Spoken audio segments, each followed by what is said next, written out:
jiwa penderita. Yang kedua, agar si penderita tidak meninggal di tempat. Dan yang ketiga, mencegah cacat seperti luka yang bekas. Dan yang terakhir, memberikan rasa nyaman serta mempercepat proses penyembuhan. Seseorang yang pertama kali tiba di lokasi kejadian disebut penolong pertama, yang dimana memiliki kemampuan dan sudah terlatih dalam memberikan penanganan medis dasar.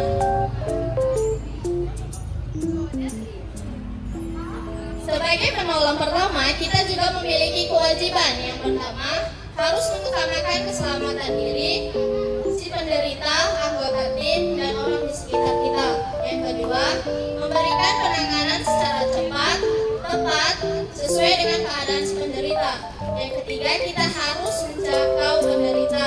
Penolong pertama juga memiliki kualifikasi. Di antaranya yang pertama harus jujur dan bertanggung jawab. Yang kedua, profesional. Yang ketiga, memiliki kematangan emosi.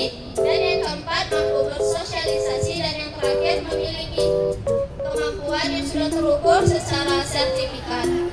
Dalam pertolongan pertama, kita juga harus mengenal anatomi dan fal dasar. Apa sih anatomi?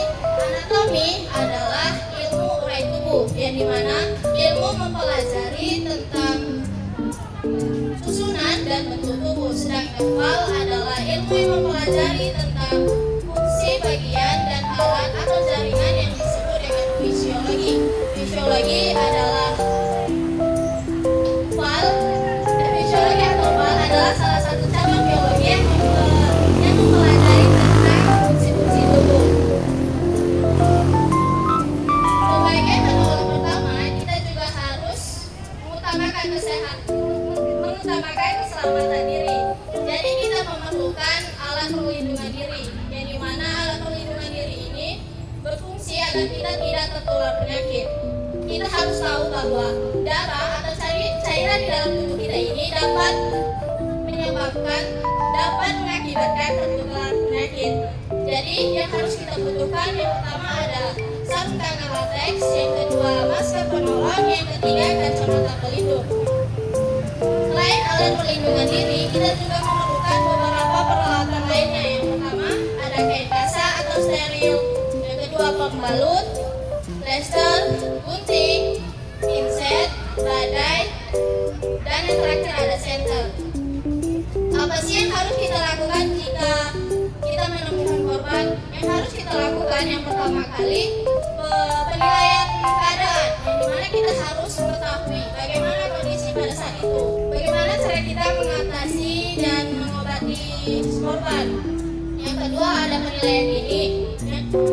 Yang ketiga ada pemeriksaan fisik, yang dimana kita harus mengetahui apakah ada luka yang terbuka, apakah terjadi perubahan bentuk pada tubuh korban. Yang ketiga, apakah korban merasakan nyeri jika badannya kita haba atau kita tekan. Yang ketiga ada pemeriksaan pernapasan, pemeriksaan suhu, pemeriksaan denyut nadi, dan kita harus melihat riwayat korban. Dan selanjutnya ada pemeriksaan berkala, dan yang terakhir ada pelaporan.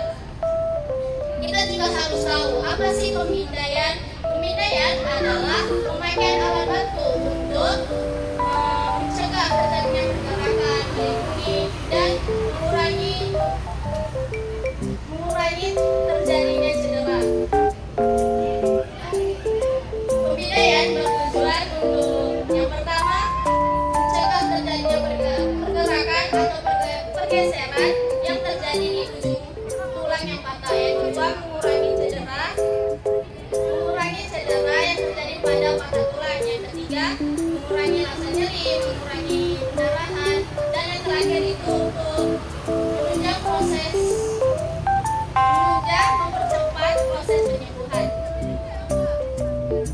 Baik, mungkin hanya ini yang dapat saya jelaskan.